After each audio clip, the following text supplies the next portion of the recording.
নমস্কাৰ বাতৰিলৈ স্বাগতম ষ্টুডিঅ'ত মই পাপৰি আৰু প্ৰথমটো খবৰ নিমাতীঘাটৰ নাও দুৰ্ঘটনাৰ পাছত মুখ্যমন্ত্ৰীৰ নতুন নিৰ্দেশনা জনতা ভৱনত IWTৰ বিষয়ে কঠোৰ নিৰ্দেশ মুখ্যমন্ত্ৰীয়ে এক ইঞ্জিন চালিত নাও চলাচলত বাহাল থাকিব নিষেধাজ্ঞা দুখন ৰো পেক্স সহ মাজুলী যোৰহাটৰ মাজত চলাচল অব্যাহত থাকিব চৰকাৰী 6খন ফেৰী ব্যক্তিগত 19খন ব্যক্তিগত খণ্ডৰ ফেৰীত মেৰিন ইঞ্জিন আৰু উন্নত সেৱা সংযোজন কৰি সমাহৰ ভিতৰত মাজুলী যোৰহাট সংযোগী সেৱা চলাচল কৰাৰ ব্যৱস্থা কৰা হ'ব ফেৰীত উঠাৰ পূৰ্বে সকলো যাত্ৰীয়ে লাইফ জেকেট পিন্ধিব লাগিব ফেৰীত উঠা সকলো যাত্ৰীক টিকট দিয়া আৰু যাত্ৰীৰ নাম ঠিকনা যোগাযোগ নম্বৰ পঞ্জীয়ন কৰাটো বাধ্যতামূলক হ'ব ফেৰীৰ ইন্ধনৰ বাবে বিত্ত বিভাগৰ সিলিংৰ প্ৰয়োজন নহ'ব ফেৰী ঘাটসমূহ সঘনে মাজুলী আৰু যোৰহাট জিলা উপায়ুক্তই পৰিদৰ্শন কৰিব উপযুক্ত আভ্যন্তৰীণ জল পৰিবহণ বিষয়াই জৰীপ কৰি ফেৰীসমূহ ব্যৱহাৰৰ বাবে উপযুক্ত বুলি ব্যৱহাৰযোগ্য পত্ৰ দিয়াৰো ব্যৱস্থা কৰা হ'ব সকলো ফেৰীৰ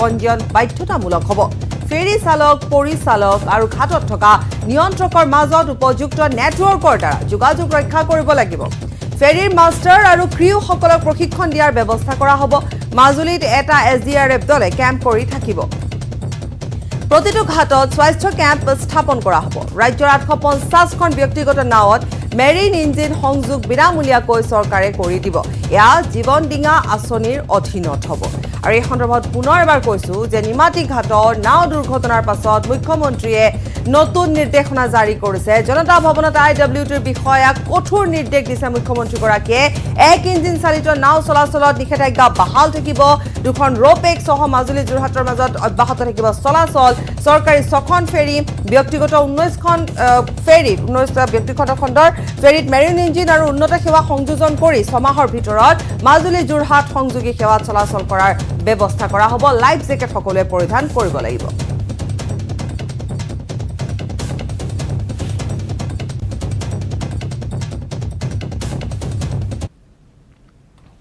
নিমাতী ঘাটত সংঘটিত ভয়ংকৰ নাও দুৰ্ঘটনাৰ পিছত এই ঘটনাৰ অনুসন্ধানৰ বাবে যোৰহাট আৰক্ষীয়ে গোচৰ ৰুজু কৰি তদন্ত অব্যাহত ৰাখিছে ইতিমধ্যে আৰক্ষীয়ে নিমাতী ঘাটৰ কৰ্মৰত 7জনকৈ নিম্ন পৰ্যায়ৰ কৰ্মচাৰীকো গ্ৰেপ্তাৰ কৰিছে দুৰ্ঘটনাত ব্ৰহ্মপুত্ৰত ডুব যোৱা মা কমলা নামৰ নাওখনৰ গৰাকী আৰু 3জন কৰ্মচাৰীক আটক কৰি ইতিমধ্যে সোধা পোছা অব্যাহত ৰাখিছে আৰক্ষীয়ে কিন্তু এইবাৰ কেঁচু খান্দোতে সাপ ওলোৱাৰ উপক্ৰম হে ঘটিছে কাৰণ ধৃত কৰ্মচাৰীসকলৰ পৰাই পোহৰলৈ আহিছে কেতবোৰ বিস্ফোৰক তথ্য এক ইঞ্জিনযুক্ত ব্যক্তিগত নাৱৰ চলাচল বহুদিন পূৰ্বৰে পৰা বন্ধ কৰি থোৱাৰ পিছতো নিমাতী মাজুলীৰ মাজত জিলা প্ৰশাসনৰ জ্ঞাতসাৰে কেনেদৰে এই নাওসমূহ চলি আছিল তাকে লৈ প্ৰশ্নৰ উদ্ৰেক হৈছিল আৰু এই নাওসমূহ আভ্যন্তৰীণ জল পৰিবহণ বিভাগৰ অধীনত চলিবলৈ কোনে অনুমতি দিছিল বৰ্তমান তাক লৈ যথেষ্ট প্ৰশ্নৰ সৃষ্টি হৈছে যোৰহাট মাজুলীৰ মাজত চলাচল কৰি থকা প্ৰায় 10খন ব্যক্তিগত নাৱৰ চালক আৰু গুৰিয়ালৰ অনুজ্ঞাপত্ৰ আছে নে নাই সেই সন্দৰ্ভতো আৰক্ষী অনুসন্ধান চলাইছে তদন্ত সঠিকভাৱে হলে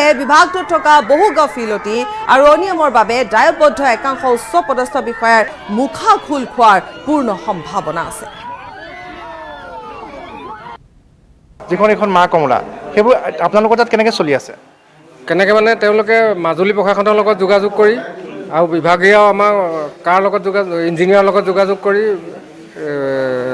লাইন চলাই আছে তাত টিকেট নিদিয়ে তেওঁলোকে কালেকশ্যন কৰে আমাৰ খালি যাবৰ সময়ত আমাৰ মানুহে মাথা গন্ধি কৰি আমি কেইটা মানুহ গৈছে সময়মতে আমি বহীত নোট কৰি থওঁ লাইনটো তেওঁলোকে নিয়াৰ বাবদ আমাক 870 টকা দিয়ে তাকো সকলো দিবতে নহয় যদি নহয় একেবাৰে মানুহ নহয় তেতিয়াতো নিদিয়ে বিভাগত মোতকৈ কিজান ৰাতিপুৱা সোনকালে আহি পোৱা মানুহ কোনো নাছিলে আজিলৈকে আৰু শেষত মই যাওঁ কিন্তু তাৰ পুৰস্কাৰ হিচাপে আমাক এয়াই পালোঁ সঁচাকৈ যদি পৃথিৱীত ধৰ্ম আছে আমাক 4টা মানত বহাই নিয়া কৰিছে ইয়াৰ পৰ্যন্ত ঈশ্বৰ দিব আমি কেইজনমান ব্যক্তিয়ে প্ৰায় 21জন মানুহক উদ্ধাৰ কৰিলোঁ তাৰ পৰিণাম আজি আমাৰ জেল মানে কামলৈ নাহি দৰমহালৈ ঘৰত বহি দৰমহা লোৱা মানুহবিলাক আজি ভালো থাকিল আমি ৰাতিপুৱা গধূলি কামত থাকি আজি পৰিণাম আমাক চৰকাৰে এইটো দিলে এটাই বেছি চৰকাৰে অনুৰোধ কৰোঁ আমাক শাস্তি দিয়ক ৰাতিপুৱা গধূলি কষ্ট কৰি শাস্তি দিয়ক কিন্তু এই মাষ্টাৰলৈ এতিয়া কিয় মাৰিলে আৰু ইফালে নিমাতী ঘাট দুৰ্ঘটনাৰ জোকাৰণিৰ পিছত গুৱাহাটীতো আৰম্ভ হ'ল ৰোপেক্স ফেৰী সেৱা 4 মাহৰ বিৰতিৰ অন্তত গুৱাহাটী উত্তৰ গুৱাহাটীৰ মাজত আৰম্ভ হ'ল অত্যাধুনিক জাহাজ ৰোপেক্স এখন ৰোপেক্স ফেৰীৰে মাত্ৰ 2টা খেপ গুৱাহাটী ৰজাদুৱাৰ ঘাটত চলোৱা হৈছে জল পৰিবহণ কৰ্মীৰ মতে ৰোপেক্স ফেৰী আনটো পাৰ হ'বলৈ এইটো পাৰৰ পৰা আনটো পাৰ হ'বলৈ 4000 টকাৰ ইন্ধনৰ প্ৰয়োজন হয় ৰজাদুৱাৰ ঘাটৰ পৰা ৰন্তু বৈশ্যৰ প্ৰতিবেদন আমি আগবঢ়াম কিন্তু তাৰ পূৰ্বে পুনৰ কৈছো যে নিমাতী ঘাট দুৰ্ঘটনাৰ জোকাৰণিৰ পিছত গুৱাহাটীতো এতিয়া ৰোপেক্স ফেৰী সেৱা আৰম্ভ হৈছে 4 মাহৰ বিৰতিৰ পিছত গুৱাহাটী উত্তৰ গুৱাহাটীৰ মাজত এই অত্যাধুনিক জাহাজ ৰোপেক্স চলাচল হৈছে আৰু এই ৰোপেক্স ফেৰীৰে মাত্ৰ দুটা খেপ গুৱাহাটীৰ ৰজাদুৱাৰ ঘাটত চলোৱা হৈছে জল পৰিবহণ কৰ্মীৰ মতে ৰোপেক্স ফেৰী আনটো পাৰ হ'বলৈ এইটো পাৰৰ পৰা আনটো পাৰ হ'বৰ বাবে 4,000 টকাৰ ইন্ধনৰ প্ৰয়োজন হয় আৰু এই মুহূৰ্তত আমি আগবঢ়াবলৈ লৈছোঁ ৰজাদুৱাৰ ঘাটৰ পৰা ৰন্তু বৈশ্যৰ প্ৰতিবেদন সাধাৰণ পাব্লিকৰ কাৰণে মানে দিয়া হৈছে আপোনাৰ হ'ল এইটোত অলপমান পইচা মানে ভাড়া বৃদ্ধি কৰা হৈছে 8 টকা পেচেঞ্জাৰৰ গতিকে সেইকাৰণে মানে এটা মানে 8 টকা দিব টান পায় সেইখন এক ইঞ্জিন চালিত নাৱৰ চলাচল বন্ধৰ বাবে খাদ্য সংকটৰ দিশে আগবাঢ়িছে মাজুলী নিমাতী ঘাটতে আবদ্ধ হৈ আছে মালবাহী নাওসমূহ দুৰ্ঘটনাৰ দিনাৰ পৰা মাজুলীলৈ চলা নাই সামগ্ৰী ভৰ্তি নাও খাদ্য সামগ্ৰীৰ নাটনিৰ দিশে মাজুলী বুধবাৰৰে পৰা মাজুলীলৈ যোৱা নাই এখনো মালবাহী নাও নিমাতী ঘাটতে আবদ্ধ হৈ আছে সামগ্ৰী ভৰ্তি গাড়ী নিমাতী ঘাটৰ সমীপৰ নাও দুৰ্ঘটনাই মাজুলীলৈ কঢ়িয়াই আনিছে আন এক সংকট দুৰ্ঘটনাৰ পিছদিনাৰ পৰাই মুখ্যমন্ত্ৰীৰ নিৰ্দেশত বন্ধ হৈ পৰিছে এক ইঞ্জিন চালিত নাও যাৰ ফলত এখনো মালবাহী নাও মাজুলীলৈ যাব পৰা নাই যাৰ বাবে দৈনিক হাজাৰ কুইণ্টেল খাদ্য সামগ্ৰী সৰবৰাহ হোৱা নদী দ্বীপটোত খাদ্য সামগ্ৰীৰ সংকটৰ সম্ভাৱনাই দেখা দিছে কমলাবাৰী ঘাটৰ ফালৰ প্ৰিপাৰেশ্যনছখিনি আমি কৰিয়ে আছোঁ চ' সেইখিনি ৰোপেক্স আছে আৰু গুৱাহাটীৰ পৰা এখন বোট ষ্টাৰ্ট কৰিছে সেইখিনি আহি পালে আৰু আমাৰ ষ্ট্ৰীমলাইন হ'ব আনহাতে মাজুলীলৈ অত্যাৱশ্যকীয় সামগ্ৰী কঢ়িওৱা ফেৰী সেৱা বন্ধ হৈ পৰাত নিমাতী ঘাটতে আবদ্ধ হৈ পৰিছে মাজুলীলৈ প্ৰেৰণ কৰিবলগীয়া অত্যাৱশ্যকীয় সামগ্ৰীসমূহ মাজুলীলৈ আমাৰ যোৰহাটৰ পৰা ট্ৰেন্সফাৰ হয় চব মাল গেলামালৰ পৰা ধৰি চব মাল যায় আৰু আজি 5-6 দিনমান বহিয়ে আছে এদিনতো মানে 6খন-7খন নাও ইয়াৰ পৰা গেলামাল লৈ যায় আজিতো ইমান দিন যোৱাই নাইকিয়া মাজুলী ব্যৱসায়ী দোকানী বিকিবলৈ একো বস্তু নাইকিয়া হৈছে এয়া দৈনিক কিনে 1200-1300 কুইণ্টেল মাল যায় মাল অনা কালিয়ে আনিছিলোঁ এয়া গাড়ীতে আছে আলু এয়া গেলিছে চব মাজুলীৰ উপায়ুক্তগৰাকীয়ে যোগান বিভাগৰ সৈতে আলোচনা কৰি মাজুলীত যাতে খাদ্য বস্তুৰ নাটনি নহয় তাৰ বাবে চেষ্টা চলাই থকা বুলি জানিবলৈ দিছে আমি ফুড এণ্ড চিভিল ছাপ্লাইছৰ লগতো গোটেইখিনি তেওঁলোকক তৎপৰতাৰে চাবলৈ দিয়া হৈছে আৰু ডিব্ৰুগড়ৰ লগতো আমি লিংক কৰি আছোঁ যে সেইফালৰ পৰা আনিব পাৰোঁ আমাৰ এক্সিষ্টিং যিখিনি ৰপেক্স আছে সেইখিনিতে ইভিনিং আমি লোডিং কৰাই হ'লেও যিখিনি ইছেঞ্চিয়েল সামগ্ৰী সেইখিনি ৰাতিপুৱা আহি যাব সেইখিনিৰ কাৰণে আজিয়ে আমি অৰ্ডাৰ উলিয়াই দিম আৰু সেইটো ব্যৱস্থা হ'ব যাতে যিমান আমাৰ হ'লচেলাৰ বা যিখিনি গুডছৰ বেপাৰী আছে তেখেতলোকে ইভিনিং সেইফালৰ পৰা যাতে লোড কৰি দিয়ে নিমাতী ঘাটৰ পৰা দিগন্ত হাজৰিকাৰ সহযোগত মাজুলীৰ পৰা Bhaskar Jyoti Kataki news 18 Assam north east Majuli জলপথৰ যাত্ৰীৰ মাজত হাহাকাৰ যাত্ৰী অনুপাতে পৰ্যাপ্ত নহয় ৰোপেক্সৰ টিকট নাপাই নিশা ঘাটতে কটাবলগীয়া হৈছে যাত্ৰীসকল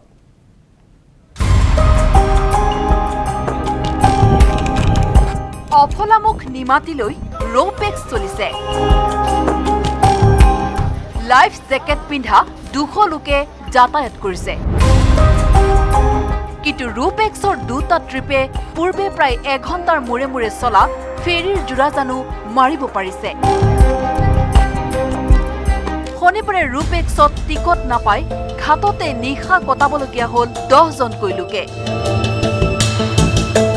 ইয়াত আমাৰ কোনো আলহী নাই কোনো ঘৰ বাৰী নাই কোনো বন্ধু বান্ধৱ নাই কোনো মানুহৰ লগত আমাৰ চিনাকি নাই যদি আমি যাব নোৱাৰো তো আল্টিমেটলি আমি ইয়াতে থাকিব লাগিব না পুলিচে শুনিলে প্ৰশাসন ব্যৱস্থাও শুনিলে ডিচিয়ে শুনিলে মেজিষ্ট্ৰেট চবেই জানে যে 10 জন ল'ৰা ইয়াত আছে থাকা সত্ত্বেও ইহঁতে সন্ধিয়াৰ পৰা নাই এষাৰ কথা আমাক খবৰ ল'ব আহিছে যে ল'ৰাকেইটা ক'ত গ'ল কি হ'ল নগ'ল একো খবৰ লোৱা নাই মুখ্যমন্ত্ৰীৰ এটা ইঞ্জিনযুক্ত নাও বন্ধৰ নিৰ্দেশৰ পিছত এতিয়া কমলাবাৰী পাৰঘাটত 108 জন যাত্ৰী কঢ়িয়াব পৰা এখন ফেৰী আৰু অফলামুখ পাৰঘাটত শনিবাৰৰে পৰা চলা 200 জন যাত্ৰী কঢ়িয়াব পৰা ৰোপেক্স চলিছে কিন্তু পূৰ্বতে মাজুলীৰ মূল পাৰঘাট কমলাবাৰী অফলামুখ আৰু দক্ষিণপাট ঘাটেৰে দৈনিক হাজাৰ হাজাৰ যাত্ৰী পাৰাপাৰ হৈ আহিছিল শনিবাৰে নিশা অফলামুখ পাৰঘাটতে আবদ্ধ হৈ পৰা লোকসকলৰ কিন্তু খবৰ নললে জিলা প্ৰশাসনে বিপৰীতে স্থানীয় এজন যুৱকেহে লোককেইজনক যোগান ধৰিলেহি খাদ্যৰ। 10জন মানুহ আছিলে, মই প্ৰায় 7টামান বজাত গম পাইছোঁ। আমি যেতিয়া মানৱ, আমাৰো তেনেকুৱা ক'ৰবাত হ'ব পাৰে, গতিকে তেখেতসকলক সহায় কৰাটো আমাৰ আৰ্তজনক সহায় কৰাটো আমাৰ দায়িত্ব। সেইকাৰণে আমি তেখেতসকলক মানে সহায় কৰিছোঁ।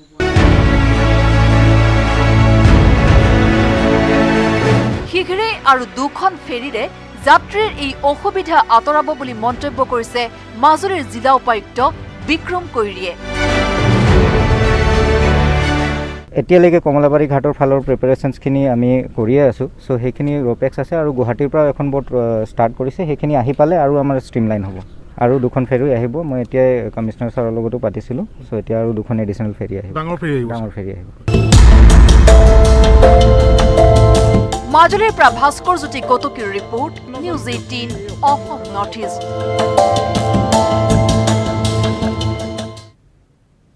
Breaking news. আজি গুজৰাটৰ মুখ্যমন্ত্ৰীৰূপে শপত ল'ব ভূপেন্দ্ৰ পেটেলে। বিজয় ৰূপানীৰ স্থলাভিষিক্ত হ'ব ভূপেন্দ্ৰ পেটেল। বিজয় ৰূপানীৰ পদত্যাগৰ এদিনৰ পিছতে গুজৰাটত নতুন মুখ্যমন্ত্ৰীৰ নাম ঘোষণা কৰিলে কেন্দ্ৰীয় মন্ত্ৰী তথা গুজৰাট বিজেপিৰ প্ৰভাৰী নৰেন্দ্ৰ সিং টোমৰে। বিজয় ৰূপানীৰ পদত্যাগৰ পাছতে বিজেপিৰ কোৰ বৈঠকত মিলিত হৈছিল বিজেপি আৰু কোৰ কমিটিৰ বৈঠকতে লোৱা হ'ল এই সিদ্ধান্ত। ঘাটলদিয়া সমষ্টিৰ বিধায়ক ভূপেন্দ্ৰ পেটেল 2017 চনৰ নিৰ্বাচনত 182জনীয়া গুজৰাট বিধানসভাত 99খন আসন লাভ কৰিছিল বিজেপিয়ে। 2022 চনত হ'ব গুজৰাটৰ বিধানসভা নিৰ্বাচন। পুনৰ কৈছো, আজি গুজৰাটৰ মুখ্যমন্ত্ৰীৰূপে শপত ল'ব ভূপেন্দ্ৰ পেটেলে। বিজয় ৰূপানীৰ স্থলাভিষিক্ত হ'ব ভূপেন্দ্ৰ পেটেল। বিজয় ৰূপানীৰ পদত্যাগৰ এদিনৰ পিছতে গুজৰাটত নতুন মুখ্যমন্ত্ৰীৰ নাম ঘোষণা কৰিলে কেন্দ্ৰীয় মন্ত্ৰী তথা গুজৰাট বিজেপিৰ প্ৰভাৰী নৰেন্দ্ৰ সিং টোমৰে। বিজয় ৰূপানীৰ পদত্যাগৰ পাছতে কোৰ কমিটিৰ বৈঠক হৈছে। কোৰ কমিটিৰ বৈঠকতে এই সিদ্ধান্ত গ্ৰহণ কৰা হৈছে। ঘাটলদিয়া সমষ্টিৰ বিধায়ক ভূপেন্দ্ৰ পেটেল 2017 চনৰ নিৰ্বাচনত 182জনীয়া গুজৰাট বিধানসভাৰ 99খন আসন লাভ কৰিছিল বিজেপিয়ে। 2022 চনত হ'ব গুজৰাটৰ বিধানসভা নিৰ্বাচন।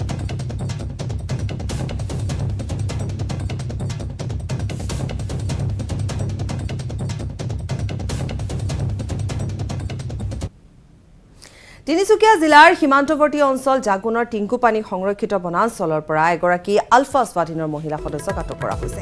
জয়ৰামপুৰস্থিত 19 নং আছাম ৰাইফলছ আৰু অসম আৰক্ষীয়ে গোপন তথ্যৰ আধাৰত মহিলা সদস্যগৰাকীক আটক কৰিছে।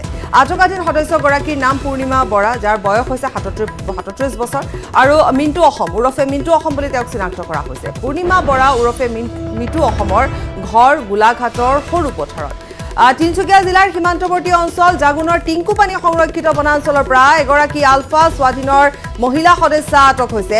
জয়ৰামপুৰস্থিত 19 নং আছাম ৰাইফলছ আৰু অসম আৰক্ষীয়ে এক গোপন তথ্যৰ আধাৰত মহিলা সদস্যগৰাকীক আটক কৰিছে। আটকাধীন সদস্যগৰাকীৰ নাম হৈছে পূৰ্ণিমা বৰা ওৰফে মিটু অসম বুলি চিনাক্ত কৰা হৈছে।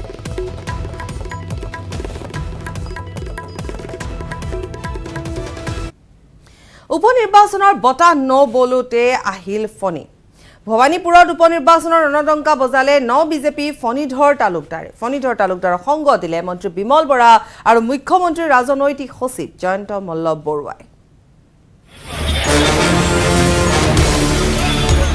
বৃহৎ ৰেলীৰে ভৱানীপুৰত উপনিৰ্বাচনৰ ৰণডংকা বজালে বিজেপি ফণীধৰ তালুকদাৰে। AIDFৰ বিধায়ক পদ ত্যাগ কৰি বিজেপিত যোগদান কৰা ফণীধৰ তালুকদাৰে দেওবাৰে মুখ্যমন্ত্ৰীৰ ৰাজনৈতিক উপদেষ্টা জয়ন্ত মল্ল বৰুৱা আৰু বজালী জিলাৰ অভিভাৱক মন্ত্ৰী বিমল বৰাক লগত লৈ হাজাৰ হাজাৰ সমৰ্থকেৰে কাৰ আৰু বাইক ৰেলী বাহিৰ কৰি পুনৰবাৰ ইংগিত দিলে ভৱানীপুৰ উপনিৰ্বাচনত তীব্ৰ প্ৰতিদ্বন্দ্বিতা কৰাৰ। সমষ্টিটোৰ উন্নতিৰ কল্পে মই ত্যাগৰ প্ৰতি হৈ থাকিব বিচাৰিছোঁ আৰু সমষ্টিটোৰ উন্নতিৰ কল্পে মই আজি বিধায়ক পদ বাদ দি আপোনালোকৰ মাজত বিলীন হৈ পৰিলোঁ। আৰু সংখ্যালঘুখিনি যে আমাৰ লগত থাকিব এইটো আজি আপোনালোকৰ যোগদানে আপোনালোকক দেখুৱাই দিব। উল্লেখযোগ্য, ধাৰাবাহিকভাৱে তৃতীয়বাৰ AIDFে দখল কৰা ভৱানীপুৰ সমষ্টিটোৰ এজন হিন্দু ব্যক্তি হিচাপে দলটোৰ পৰা ফণীধৰ তালুকদাৰে জয়লাভ কৰে যদিও তেওঁৰ বিজেপিত যোগদানে উলট পালট কৰি দিছে সমষ্টিটোৰ ৰাজনীতি। দেওবাৰে ফণীধৰ তালুকদাৰে ভৱানীপুৰ সমষ্টিৰ তালতলৰ পৰা গাঁতিলৈ প্ৰায় 25 কিলোমিটাৰ পথ ৰেলী বাহিৰ কৰে। উপনিৰ্বাচনত আমি বিপুল ভোটত বিজয়ী হ'ম, তাক লৈ চিন্তা কৰিব লগা নাই। এতিয়া আমি এটাই লক্ষ্য ৰাখিছোঁ যে শ্বহীদৰ ভূমিত আমাক ভাৰতীয় জনতা পাৰ্টীক কিমান ভোটত বিজয়ী কৰে তাৰ ৰাইজৰ কাৰণে আশীৰ্বাদ বিচাৰিছোঁ। ফণী তালুকদাৰৰ নেতৃত্বত ইয়াৰ কাম উন্নয়নৰ কাম আৰু তীব্ৰতৰ হওক আৰু ভাৰতীয় জনতা পাৰ্টিৰ চৰকাৰখনে মাননীয় মুখ্যমন্ত্ৰী মহোদয়ৰ নেতৃত্বত ভৱানীপুৰৰ উন্নয়ন বিচাৰিছে আৰু ভৱানীপুৰৰ উন্নয়ন এইবাৰ তীব্ৰ গতিত হ'ব। পাঠশালাৰ পৰা Dhrubajyoti Talukdar, news 18 Assam north east.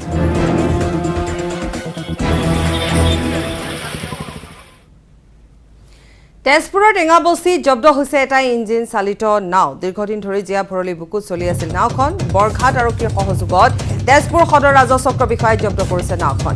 এটা ইঞ্জিনযুক্ত নাৱৰ চলাচল বন্ধ কৰাৰ পিছতো চলাচল অব্যাহত আছিল। নাৱৰ নৈপৰীয়া লোকৰ একমাত্ৰ যাতায়াতৰ মাধ্যম আছিল এই নাওখন। তেজপুৰৰ টেঙাবস্তিত জব্দ কৰা হৈছে এটা ইঞ্জিন চালিত নাও। নিমাতীঘাটৰ দুৰ্ঘটনাৰ পিছতে ইতিমধ্যে সষ্টম হৈছে প্ৰশাসন। দীৰ্ঘদিন ধৰি জীয়া ভৰলীৰ বুকুত এই নাওখন চলি আছিল। বৰঘাট আৰক্ষীৰ সহযোগত তেজপুৰ সদৰ ৰাজচক্ৰ বিষয়াই এই নাওখন জব্দ কৰিছে। এটা ইঞ্জিনযুক্ত নাৱৰ চলাচল বন্ধ কৰাৰ পিছতো চলাচল অব্যাহত আছিল। নাৱৰ চলাচল নৈপৰীয়া লোকৰ একমাত্ৰ যাতায়াতৰ মাধ্যম আছিল এই নাওখন। ইতিমধ্যে এই নাওখন জব্দ কৰা হৈছে।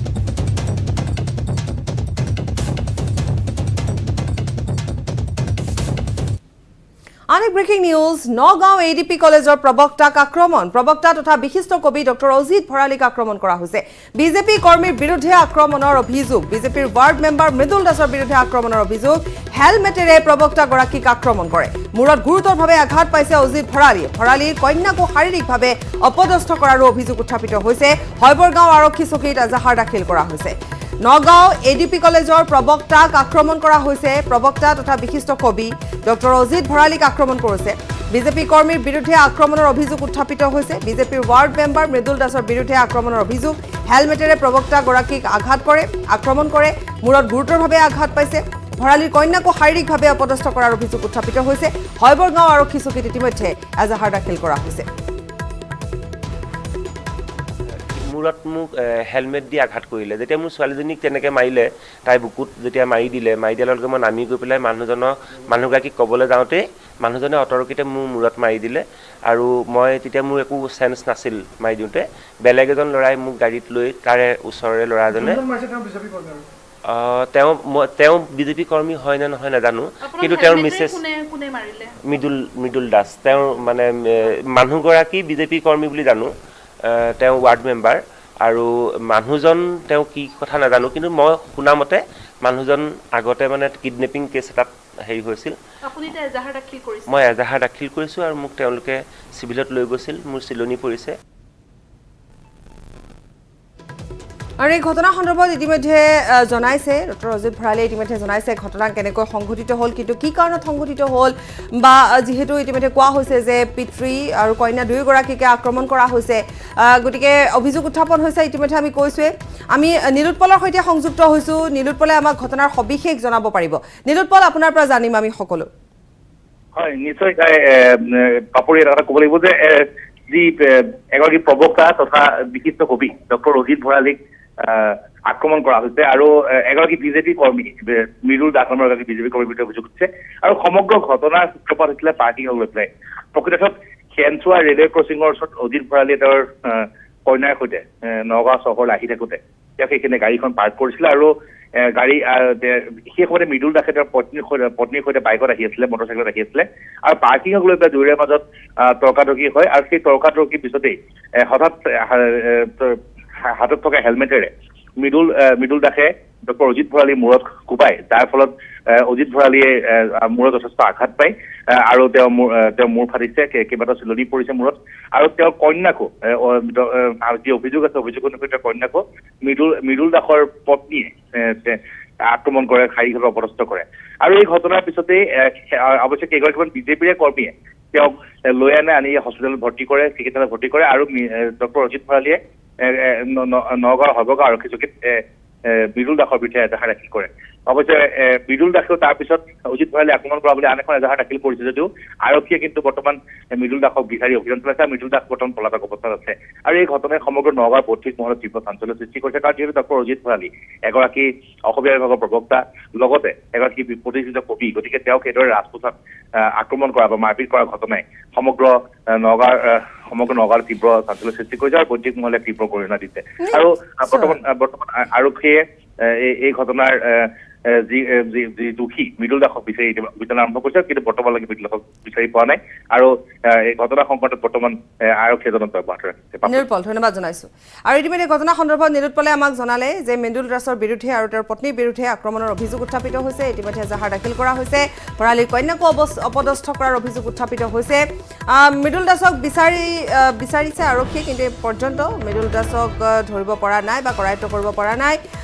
পুনৰ এবাৰ কৈছোঁ যে এগৰাকী প্ৰবক্তা ডক্টৰ অজিত ভৰালীক আক্ৰমণ কৰা হৈছে। মাথো পাৰ্কিঙক লৈ এক খণ্ড যুদ্ধ হয় আৰু তাৰ পিছতে আক্ৰমণ কৰা হয়।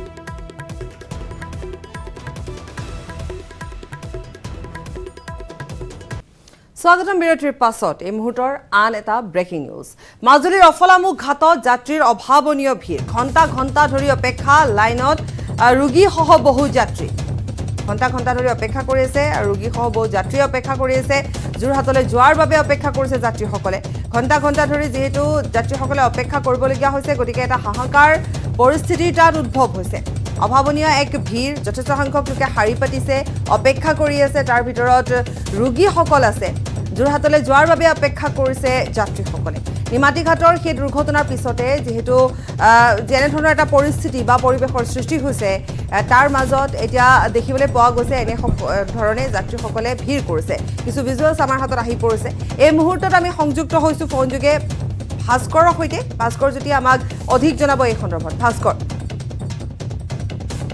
হয় গীতাশ্ৰী, চাওক, সম্পূৰ্ণ যি 8 তাৰিখৰ ঘটনা, এই ঘটনাৰ পাছতে জিলা প্ৰশাসন আৰু আভ্যন্তৰীণ জল পৰিবহণ বিভাগে বিভিন্ন পদক্ষেপ লৈছিলে, কিন্তু সমান্তৰালভাৱে যেনেধৰণে যাত্ৰী অপলামুখ হওক বা কমলাবাৰী পাৰঘাটত আহে, তেনেধৰণে কিন্তু নাৱৰ ব্যৱস্থা কৰিব নোৱাৰিলে। আৰু তাৰ পৰিপ্ৰেক্ষিতত আজি প্ৰায় 4টা বা 5টাৰ পৰা এই যাত্ৰীসকল বৰ্তমান এনেদৰে অপলামুখ পাৰঘাটত লাইন পাতি আছে। আৰু সকলোতকৈ গুৰুত্বপূৰ্ণ কথাটো হৈছে যে মাথাউৰিৰ ওপৰৰ পৰা আচলতে এই যাত্ৰীসকলে বৰ্তমান এনেদৰে লাইন পাতি থাকিবলগীয়া হৈছে। ইয়াৰ ভিতৰত আছে আপোনাৰ চিকিৎসাৰ বাবে অহা লোক, এডমিশ্যন কৰিবলৈ অহা, শিক্ষাৰ নামভৰ্তি কৰিবলৈ অহা লোক, কিন্তু বৰ্তমানলৈকে তেওঁলোকে আচলতে টিকেট লাভ কৰিব পৰা নাই যোৰহাটৰ পাৰাপাৰ হ'বৰ কাৰণে।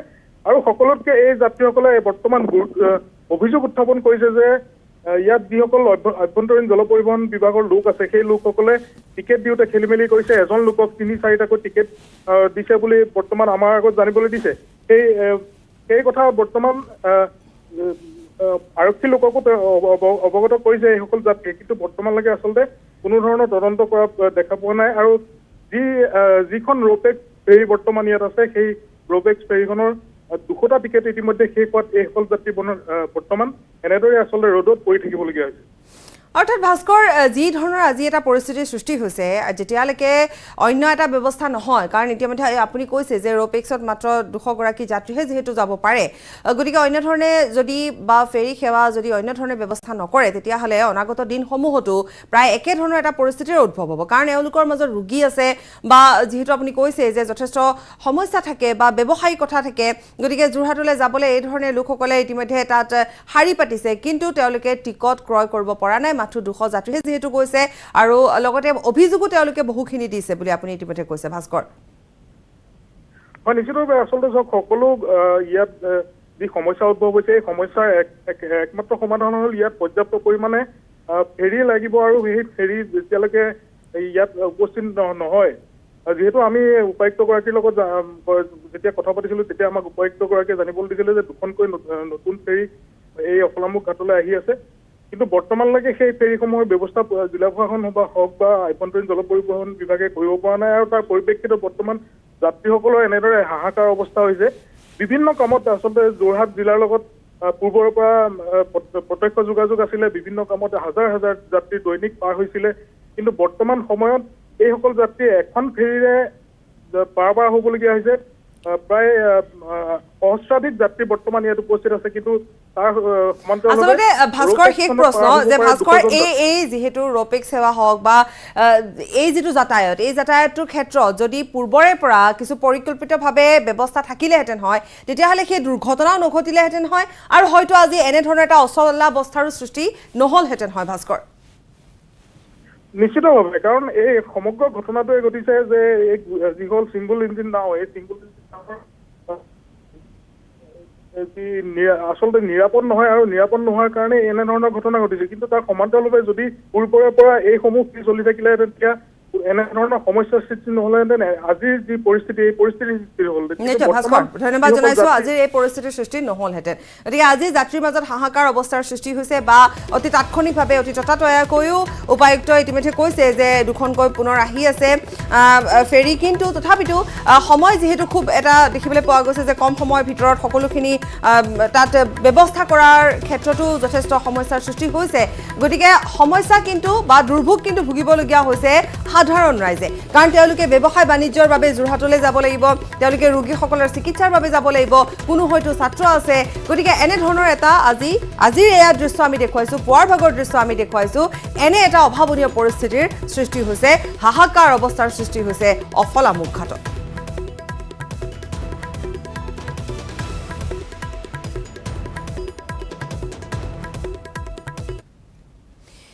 আৰু ক্ৰমাৎ খাদ্য সামগ্ৰীৰ নাটনিয়ে দেখা দিছে মাজুলীত। নিমাতী নাও দুৰ্ঘটনাৰ পাছৰে পৰা মাজুলীলৈ আহিব পৰা নাই এখনো মালবাহী নাও। চৰকাৰী জাহাজ আৰু এখন ৰৌপিক জাহাজেৰে সম্প্ৰতি যাত্ৰীসকলক যাতায়াতৰ সুবিধা কৰিছে যদিও বন্ধ হৈ আছে অত্যাৱশ্যকীয় সামগ্ৰী কঢ়িওৱা ফেৰী সেৱা, যাৰ বাবে মাজুলীৰ ব্যৱসায়ীসকলে খাদ্য সামগ্ৰী আনিব পৰা নাই। আমি ইতিমধ্যে সেয়া দেখুৱাই গৈছিলোঁ যে যিহেতু যথেষ্ট সমস্যাৰ সৃষ্টি হৈছে, এফালে যদি যাতায়াত কৰিব পৰা নাই, এফালে ছদিন ধৰি মালবাহী ফেৰী সেৱা বন্ধ হৈ আছে। নিমাতীৰ যি দুৰ্ঘটনা সংঘটিত হ'ল তাৰ পিছতে অচলাৱস্থাৰ সৃষ্টি ব্যৱসায়ীসকলৰ মাজতো হৈছে। ক্ৰমাৎ খাদ্য সংকটে দেখা দিছে মাজুলীত, কাৰণ ব্যৱসায়ীসকল সমস্যাত পৰিছে, তালৈ যাব পৰা নাই। গতিকে এনেধৰণৰ বিভিন্ন সমস্যাৰ এতিয়া উদ্ভৱ হৈছে আৰু পুনৰ কৈছোঁ দুৰ্ভোগ ভুগিবলগীয়া হৈছে সাধাৰণ লোকসকলে।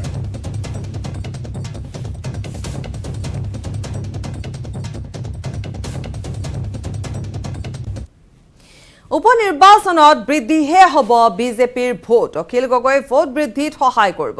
থাওৰাত এই মন্তব্য কৰিলে মন্ত্ৰী পীযুষ হাজৰিকা। সুশান্ত বৰগোহাঁই বিজেপি যোগদান কৰাৰ পাছত থাওৰা সমষ্টিত কংগ্ৰেছ একেবাৰে শেষ হ'ল বুলিও কটাক্ষ কৰে মন্ত্ৰীগৰাকীয়ে। অখিল গগৈ ডাঙৰীয়া ইয়াতে কংগ্ৰেছৰ লগত ভোটখিনি ভাঙি আমাৰ যিটো নিৰ্বাচনত জিকাৰ পথটো আৰু সুগম কৰিব, জিকাৰ পথটোও সুগম কৰিব। আগতে ইয়াতে 1000-1500 ভোটত জিকে, এতিয়া আমাৰ 2জন লগ লগাৰ পাছততো এনেও শক্তিশালী হ'লোঁ আমি। তেওঁলোকে চেষ্টা কৰিছে আমাৰ মাজত ভাগ কৰিব পাৰে নেকি, কোনো পৰ্যায় নোৱাৰে। কম ভোটত জিকাৰহে ৰেকৰ্ড হয় ইয়াতে, সেই ৰেকৰ্ডটো ভাঙি নতুন ৰেকৰ্ড কৰিম ইয়াত, অন্ততঃ যাতে 15000 ভোটত আমি এই ইলেকশ্যনত জিকোঁ। খবৰ আৰু আছে, সময় পুনৰ এটি বিৰতি।